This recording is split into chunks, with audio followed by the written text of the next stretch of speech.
Hi అండి, నమస్తే. ఈరోజు నా ఫీల్డ్లో గోంగూర వేద్దామని అనుకుని గోంగూర విత్తనాలు పొలానికి తీసుకొచ్చానండి.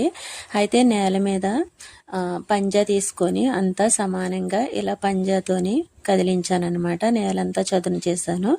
గడ్డి అది పిచ్చి మొక్కలు ఏమీ లేకుండా మొత్తం అన్ని తీసి పక్కన పెట్టేసి నేలంతా సమానంగా చదును చేసుకున్నాను అనమాట.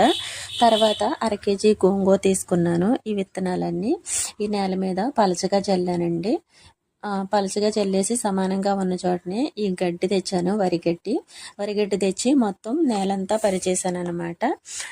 పలుసుగా నేలంతా పరిచేసాను. తర్వాత వాటర్ పెట్టానండి. ఫుల్గా వాటర్ పెట్టేశాను. ఇది ఈ గడ్డి వేయడం మల్చింగ్ అనమాట. ఇలా మల్చింగ్ వేయడం ద్వారా మనకి కొన్ని లాభాలు ఉంటాయి. అందుకనేసి నేను ఈ గడ్డితో మల్చింగ్ చేసేసి వాటర్ మొత్తం ఫుల్గా పెట్టేసి ఇలా వదిలేసానండి. వదిలేసిన తర్వాత ఒక 4 రోజులకి గోంగూర విత్తనాలు మొలకలు వచ్చేసాయండి. ఈ విధంగా వచ్చాయి. ఇదిగో అంతా ఎక్కడ గడ్డి లేకుండా పలుచగా చాలా నీట్గా వచ్చాయి అనమాట. అంటే ఈ గడ్డి వేయడం ద్వారా ఎక్కడ గడ్డి రాలేదండి. చూసారు కదా, ఇలా మల్చింగ్ చేయడం ద్వారా నేలలో సూక్ష్మజీవులు పెరిగి నేల ఆరోగ్యంగా ఉంటుందండి. మొక్కలు కూడా బలంగా పెరుగుతాయి అన్నమాట. మీరు కూడా ఇలా ట్రై చేయండి. ట్రై చేసి తప్పకుండా నా వీడియో నచ్చితే